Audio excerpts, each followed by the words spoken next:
욥기 13장 20에서 28절까지 제가 읽겠습니다. 오직 내게 이 두 가지 일을 행하지 마옵소서. 그리하시면 내가 주의 얼굴을 피하여 숨지 아니하오리니 곧 주께서 주의 손을 내게 대지 마시오며 주의 위엄으로 나를 두렵게 하지 마실 것이니이다. 그리하시고 주는 나를 부르소서. 내가 대답하리이다. 혹 내가 말씀하게 하옵시고 주는 내게 대답하옵소서. 나의 죄악이 얼마나 많으니이까 나의 허물과 죄를 내게 알게 하옵소서. 주께서 어찌하여 얼굴을 가리시고 나를 주의 원수로 여기시나이까? 주께서 어찌하여 날리는 낙엽을 놀라게 하시며 마른 검부를 뒤쫓으시나이까?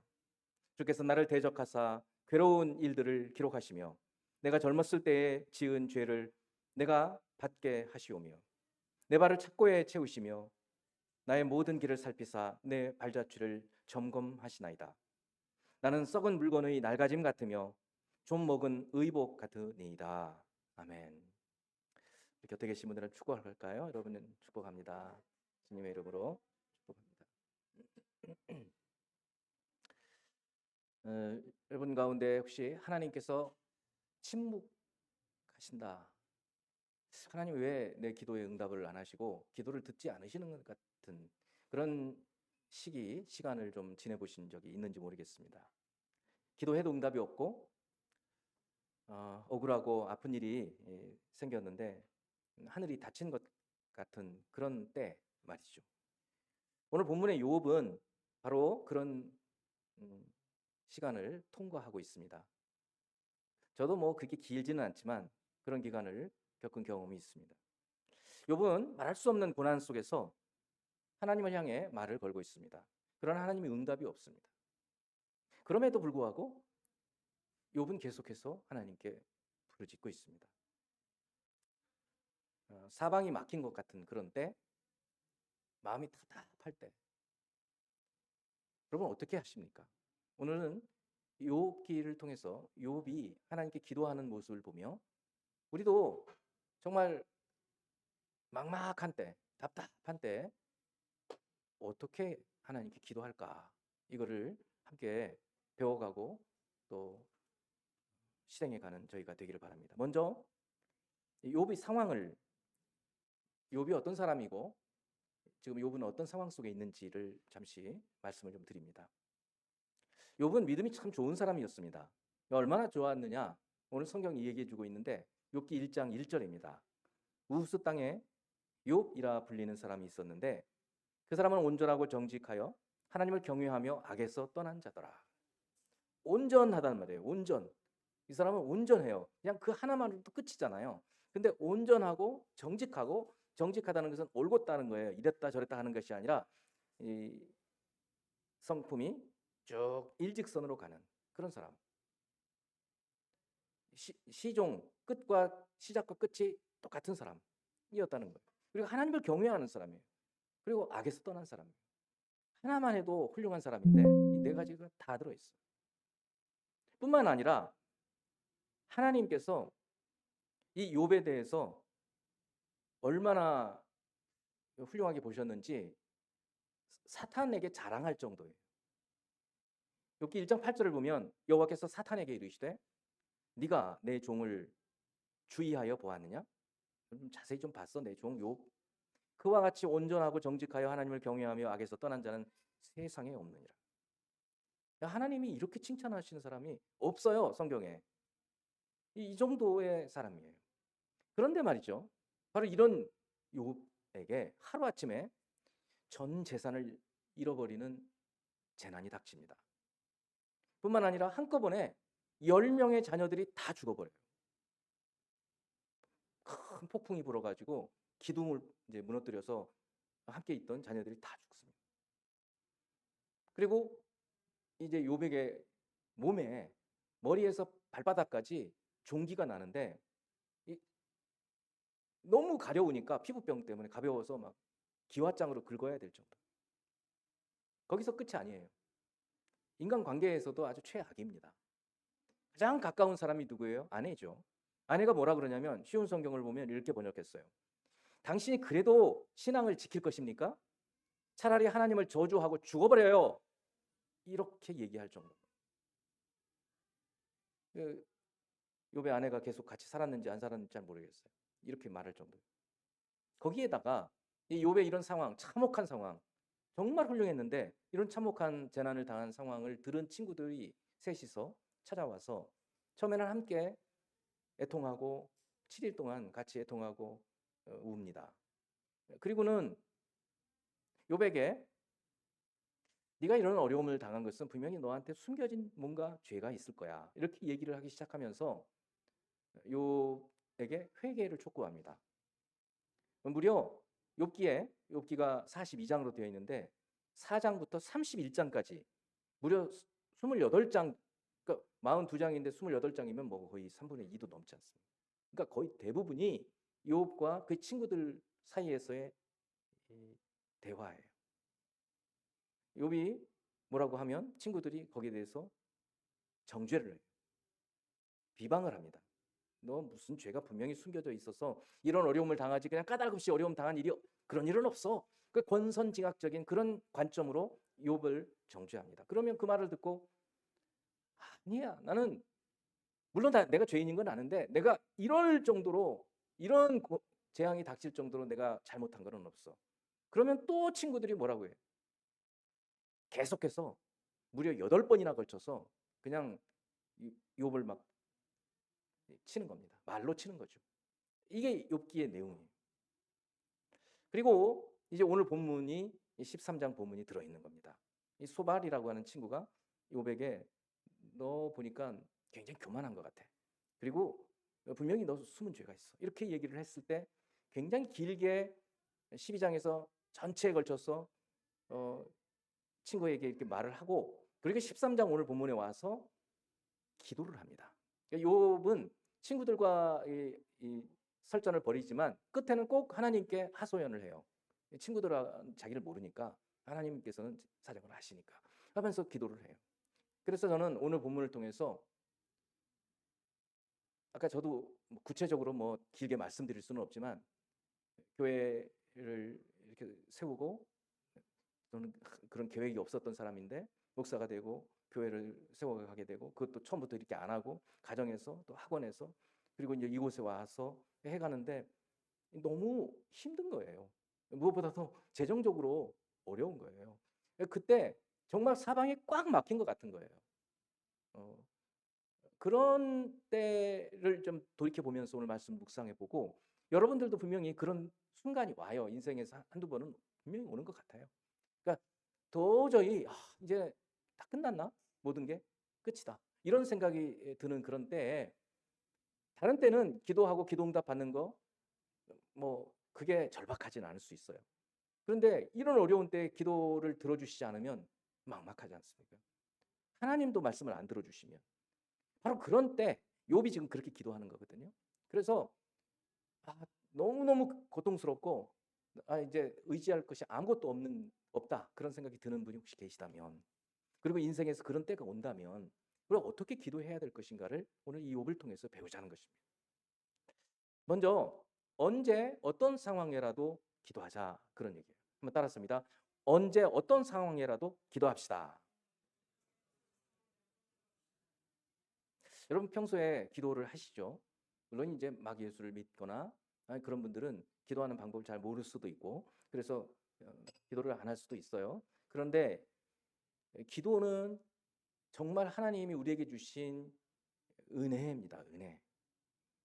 요한 칼빈이라는 분의 얘기를 제가 종종 인용을 하는데 뭐라고 기도를 설명을 했냐면 아주 시각적이죠. 기도는 하나님을 향하여 내어 뻗는 손이다 그랬어요. 기도를 손이라고 얘기하는 거예요. 하나님 주세요. 이렇게 주세요. 그러니까 기도는 짐이 아니라 기도는 힘이에요. 기도할 수 있는 사람, 기도하는 사람은 하나님께로부터 힘을 얻는 사람이에요. 그거를 먼저 생각을 하셔야 됩니다. 근데 언제 기도하느냐? 언제라도 어떤 상황이라도 기도하자는 거예요. 그거를 욥을 통해서 배운다 그런 말씀입니다. 오늘 본문 이제 들어가 보면 20절과 21절이에요. 오직 내게 이 두 가지를 행하지 마옵소서. 그러니까 소발이라는 친구가 자기에 대해서 막 교만하다 어쩌다 이제 막 얘기를 하는데 내가 그런 게 아니야 하면서 막 항변을 하다가 이제 여기서 기도하기 시작하는 거예요. 그러면서 하나님 저한테 두 가지 일만 좀 하지 말아달라고. 첫째는 뭐냐? 21절 곧 주의 손을 내게 대지 말라는 거예요. 주님 손을 댄다는 얘기는 뭐예요? 지금 나를 때리신다고 생각하는 거예요. 욥이. 아니면 내가 이렇게 만신창이가 되어버려서 견딜 수가 없어요. 숨을 쉴 때마다 내쉴 때마다 아파요. 너무너무 고통스럽죠. 지난 주간 목이 아파가지고 좀 힘들었어요.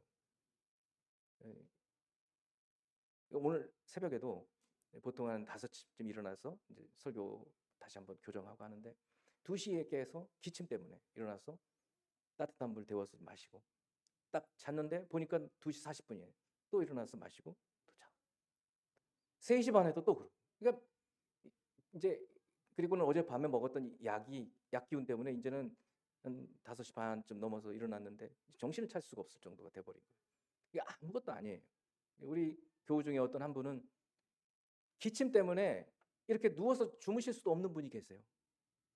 너무 고통스러운 거 아니에요? 저는 하룻밤 그런 정도인데 그럴 수 매일 그렇다면 견딜 수가 없겠죠. 욥이 지금 그와 같은 상황이에요. 그럴 때 지금 두 가지를 기도하는데 하나는 주님 손을 저한테 좀 대지 마시라고. 지금 조금만 대면 전 죽을 것 같다는 거죠. 그러니까 너무 과도하게 징계하지 말라고. 지금 그걸 기도하고 있어요. 또 하나는 주의 위엄으로 나를 두렵게 하지 마실 것이니이다. 주님이 무섭게 하신다고 생각하는 거예요. 지금 너무 공포예요. 밤이면 언제 아침이 될까? 또 낮에도 너무너무 이제 고통스럽고 그러니까 견디기 힘들 정도예요. 그래서 이 두 가지를 먼저 기도를 하는 거예요. 그러니까 여러분 평소에 언제 기도를 좀 하십니까? 기도를 하신다면 일이 잘 풀릴 때 기도하시나요? 아니면 좀 굉장히 상황이 어려울 때 기도를 좀 많이 하시나요? 보통은 좀 상황이 어려울 때 기도를 많이 하게 되지 않습니까? 그런데 오늘 이 욥을 통해서 우리가 뭐를 하게 되냐면 어떤 상황이라도 지금 욥은 기도를 해도요 하나님께서 뭐라고 대답을 안 하시는 거예요. 응답하셔야 되는데 그래야 기도할 맛도 나잖아요. 우리 평소에도. 그런데 아무런 대꾸를 안 하시는 거예요. 하나님 침묵하시는 거예요. 그게 견디기가 어려워요. 그래서 우리가 첫 번째 욥을 통해서 욥의 이 기도의 모습을 통해서 언제든지 언제라도 그리고 어떤 상황이라도 우리가 기도를 해야 될 것을 배우는 거예요. 욥은 지금 이 상황 속에서도 기도하고 있어요. 두 번째는 하나님과 대화를 요청하라. 하나님께 대화하자고 자꾸 요청하라는 거예요. 한번 따라했습니다. 하나님께 대화를 요청하라. 22절 말씀 봅니다. 그리하시고 주는 나를 부르소서 내가 대답하리이다. 아까는 지금 저 너무 무섭게 하지 마세요. 저 손대지 마세요. 그러면 제가 주님께 나가겠습니다. 이런 기도 언제든지 어떤 상황이든지 어려울 때든지 평안할 때든지 쉬지 않고 어느 상황이라도 기도를 하는 것을 좀 배우라 그런 말씀이고 두 번째는 기도라는 것이 뭐예요? 대화거든요. 여러분 지난 주 중에 딱 퍼뜩 생각하시기에 어느 누구와 좀 장시간 깊은 속 마음을 터놓고 대화를 나눴습니까? 그런 분이 계시지 않겠어요? 한번 생각해 보세요. 그분하고 대화를 나누는 그때를 생각해 보시라고요. 내가 무슨 말을 하면 그 사람이 내 말을 듣고 또 그 사람이 얘기를 나한테 해주고 이게 대화잖아요. 기도라는 게 바로 그거라는 거예요. 지금 22절에서요. 주는 나를 부르소서. 주님 저를 불러주세요. 그럼 제가 대답하겠습니다. 주님 저 부르면 제가 대답할게요. 그리고 제가 주님께 말씀하면 주님도 좀 저한테 좀 말씀해 주세요. 이게 기도거든요. 이게 기도. 그러니까 여러분이 이제는 이번 주에도 누구랑 만나서 밥도 먹고 커피숍에 가서 차도 마시고 그러면서 대화를 할 거 아니에요. 그 대화를 나눌 때 이 생각을 좀 하시라는 거예요. 뭐예요? 아, 이제 저 친구하고 나하고 이렇게 얘기하듯이 내가 하나님과 이런 대화를 좀 나눠야 되겠구나. 이거를 배우시라는 거예요. 예수님은 제가 예수님 통해서 정말 많은 그런 은혜를 받는데 공중에 나는 새 들에 핀 백합화를 보면서 주님이 보신 거는 저는 도저히 볼 수 없었어요. 뭐를 보시느냐면 하나님의 먹이시고 입히시는 것을 볼 수 있었어요. 그러니 우리도 이제 우리가 친구들과 대화를 나눌 때 그냥 그 친구와 대화에서 끝나지 말고 아 이런 식으로 하나님과도 대화를 나눌 수 있구나. 하나님과 기도하는 거는 이런 대화구나 라는 것을 배우고 그렇게 기도하시라는 거예요. 예를 들어서 오늘 말씀을 좀 이제 여러분 들으시잖아요. 처음에는 무슨 말인지 욥기 어렵기도 하고 또 내용이 무섭기도 하고 그러니까 잘 안 봤던 내용이니까 오늘 뭐 얘기를 들었는데 처음에는 아무 말도 안 들렸는데 목사님 설명을 하다 보니 아, 이런 얘기였어? 아, 기도가 대화하는 거였어? 그 대화는 나도 할 수 있지? 만일에 여러분의 마음에 이 설교를 들으면서 그런 생각이 들으셨다면 바로 이제는 돌아가서 아니면 예배 끝나자마자 끝나고 기도를 해보는 거예요. 하나님, 제가 오늘 말씀 이렇게 들었어요. 기도는 대화라면서요. 그리고 주님 저에게 말씀해 주시는 것이 있다면서요. 그 말씀이 뭡니까? 묻기도 하고. 또 주님이 기도는 대화라니까? 이렇게 말씀해 주시면 알겠어요. 이제 주님과 대화할게요. 이렇게 여러분 반응하시라는 거예요. 욥을 통해서 우리는 기도라는 것이 대화라는 것을 배울 수 있다. 그런 말씀이에요. 다시 22절 우리 같이 한번 읽어봅니다. 시작. 그리하시고 주는 나를 부르소서 내가 대답하리이다. 혹 내가 말씀하게 하옵소서. 주는 내게 대답하옵소서. 그거예요. 주고받고 주고받고. 처음에는 주님의 말씀을 목사님은 막 음성으로 들렸나? 그게 아닌 거예요. 말씀을 저도 똑같아요. 이 욥기 본문을 설교 본문으로 잡을 때는 이걸 가지고 어떻게 설교를 해야 될까 막막합니다. 근데 굉장히 저는 오랫동안 했기 때문에 담대해졌어요. 계속 묵상하는 거예요. 욥기 전체를 생각해 보여요. 주석도 봐요. 이제 이러면서 파고 들어가 보면 주님께서 세미하게 이게 욥이 너무너무 고통스러운데 아니 기도를 하는데도 응답도 안 해요. 저도 그런 때가 있었다니까요. 답답한 거예요. 그런 때 어떻게 해야 되는가? 그래도 기도하는 거예요, 지금 욥이. 그리고 욥이 뭐예요? 하나님께 대화를 요구하는 거예요. 주님 말씀해 주세요. 제가 주님 말씀에 대답할게요. 주님 불러주시면 제가 대답할게요. 그리고 제가 말씀드리면 주님 좀 거기에 대답 좀 해주세요. 이렇게 기도는 하는 것이다라는 것을 보여주는 거예요. 세 번째는 숨겨진 죄를 깨닫도록 기도하라. 죄만이 아니에요. 숨겨진 의미,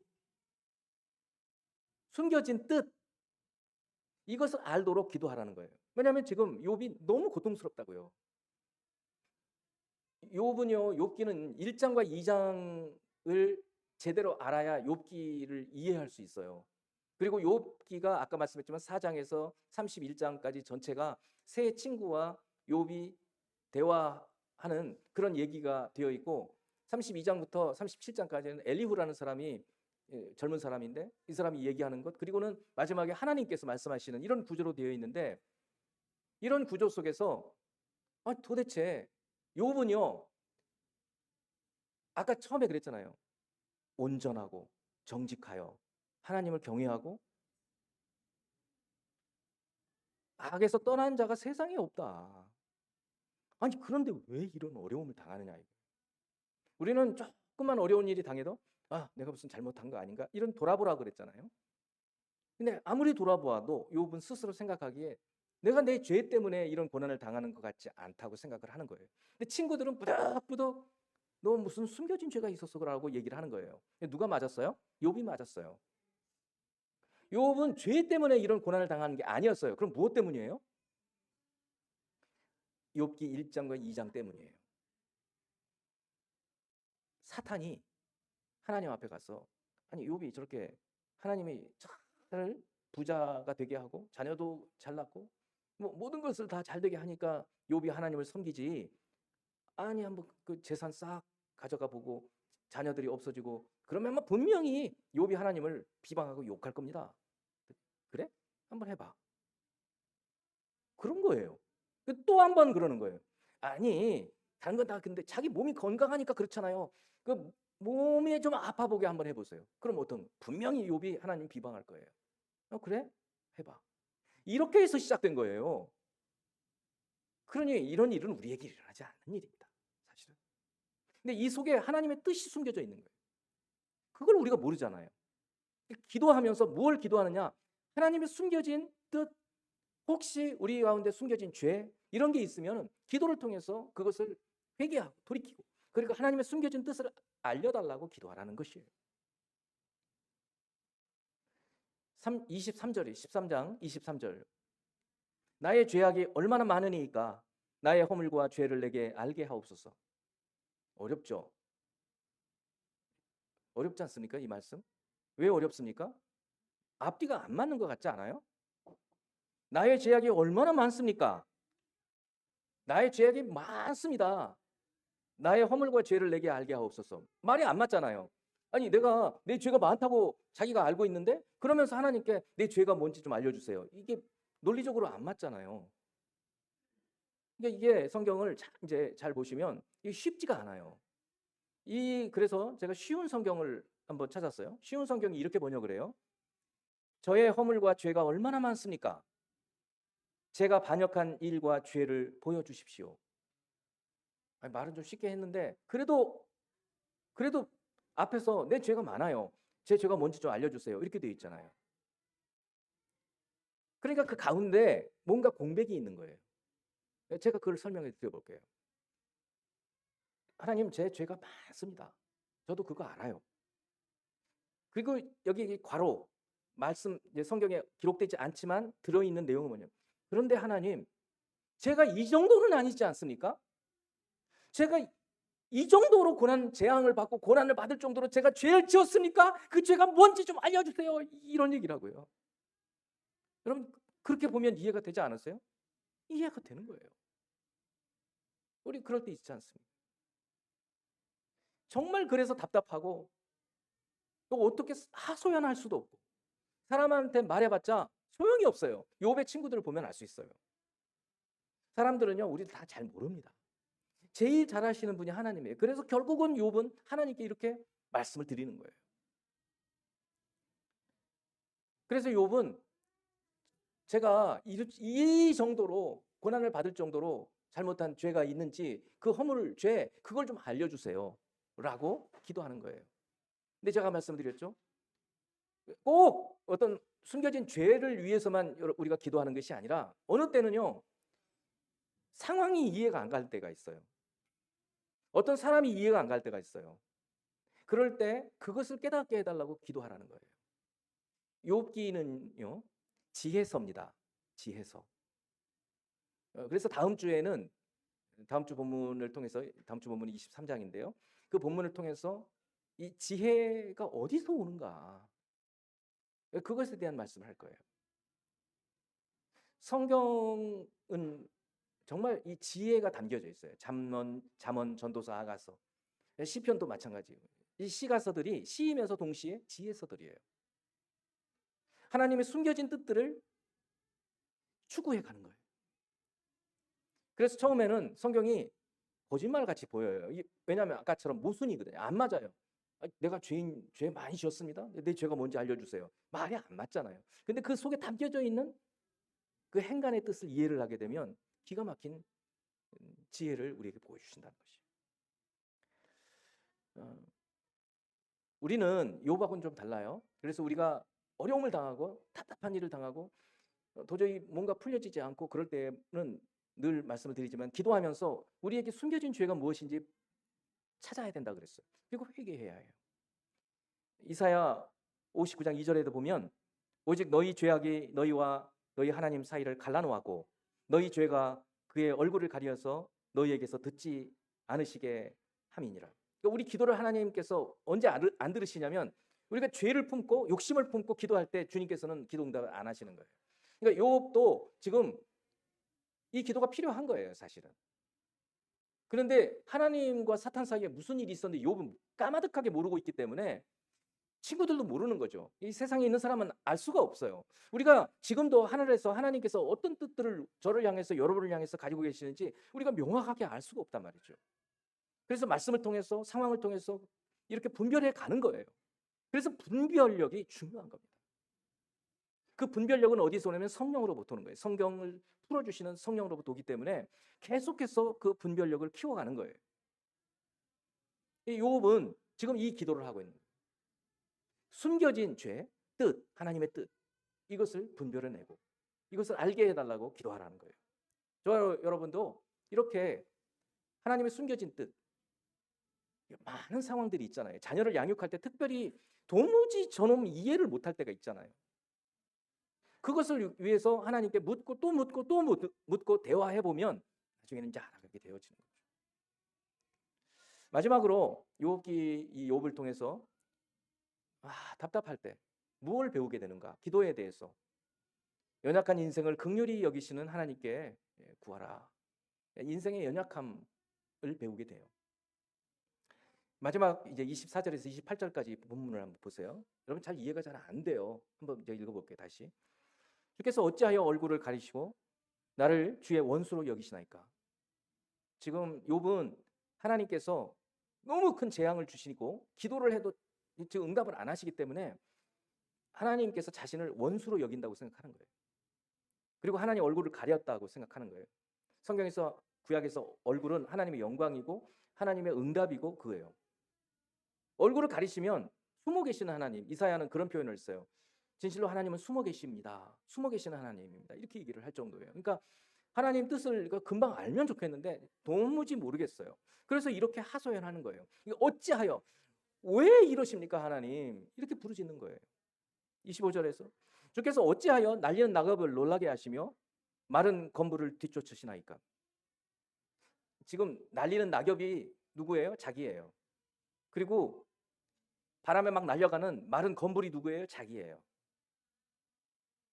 이 비유가 참 절절하죠. 초겨울 바람이 이제 우리나라 같은 경우에 북서풍이 불고 바람이 세차게 몰아치면 낙엽들이 확 날아가잖아요. 확 날아가요. 욥은 자기의 모습으로 본 거예요. 그리고 풀 같은 거, 나무 줄기 이런 것들이 엉켜가지고 있는 거, 그 건불이잖아요. 건불. 바람이 슉 날아가 버리는 거예요. 자신의 모습을 이렇게 봐요. 지금 26절에 주께서 나를 대적하사 원수처럼 막 지금 공격을 하신다는 거예요. 괴로운 일들을 기록하시며 지금 자기가 당하는 모든 괴로운 일들을 좀 다 기록하신다고 생각합니다. 내가 젊었을 때 지은 죄를 내가 받게 하시오며. 어느 나라나 동서고금 할 것 없이 어린 나이에 아이들이 죄를 저지르면 바로 형무소로 안 보내죠.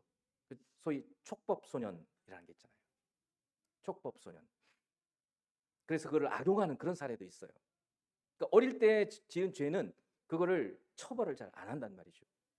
욥이 자기 기억에 나는 모든 자기가 했던 일들을 생각해보고 회상하고 죄를 지었는지 그 죄를 생각해봐도 기억이 안 나요. 이 정도로 내가 고난을 받을 정도로 이 재앙을 당할 정도로. 그래서 생각해보니까 자기가 기억이 안 나는 어린 시절에, 여기 젊었을 때라 그랬지만 어린 시절이라는 말이 더 어울릴 수 있어요. 이제 생각해보니까 내가 어렸을 때 뭐 모르고 철이 안 들었을 때 했던 뭐 잘못된 일들, 이걸 가지고 내가 젊었을 때 지은 죄를 내게 받게 하시오며 그 죄 때문에 나 지금 이런 겁니까 하나님? 이렇게 항변하고 있는 거예요. 내 발을 착고에 채우시며, 착고라는 건 손을 묶으면 수갑이고 발을 묶으면 착고예요. 채워버렸다. 어디 꼼짝달싹 못합니다. 나의 모든 길을 살피사 내 발자취를 점검하시나이다. 어디 가든지 다 하나님의 눈이 함께 하셔서 이놈 어디가? 이런 식으로 두렵게 하신다는 생각을 하는 거예요. 마지막 28절을 보세요. 나는 썩은 물건의 낡아짐 같으며. 이제 집에도 창고 같은 데다가 오랫동안 안 쓰는 물건들 둔 거 있잖아요. 그리고 이사하려고 가다 보면 막 곰팡이 슬고 썩고 옛날에 쓰던 가방 이런 것들이 막 그러고 있잖아요. 막 그런 모습이에요, 자기가. 또 좀 먹은 의복 같으니이다. 요즘에 옷은 너무 잘 만들기도 했고 또 위생도 좋고 그래서 좀 어린 우리 동우나 정우 같은 친구들은 좀이 뭔지 알지도 못할 거예요. 이것도 마찬가지예요. 옷장에 옷을 넣어놨는데 이거 멀쩡해서 입으려고 한번 이렇게 만졌는데 다 부스러져 버리잖아요. 좀이스러워서. 좀이라는 이 눈에 보이지도 않는 이런 것들이 옷을 갉아먹어가지고 자기가 그런 존재같이 여기는 거예요. 지금 하나님 앞에서 자기의 모습을 이렇게 말하는 거예요. 이게 뭐냐면요, 하나님, 저는 이런 존재예요. 이렇게 연약한 불쌍한 존재예요 라고 하나님께 기도하는 겁니다.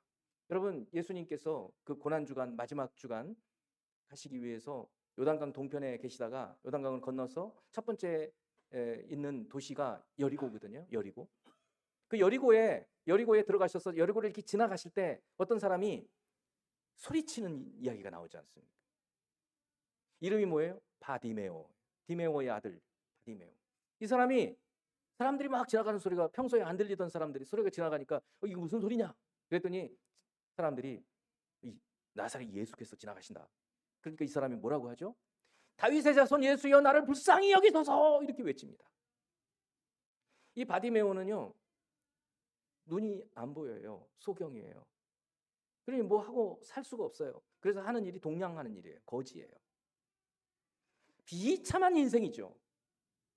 소경에다가 거지인 이 바디메오가 자기의 처지, 오늘 이 욥이 자기 처지를 좀 먹은 의복 같은, 바람에 날아가는 낙엽 건불 같은 존재, 썩은 물건에 지금 썩은 물건이 낡아진 같은 그런 존재로 자신을 하나님 앞에서 인식하면서 주님께 부르짖는 겁니다.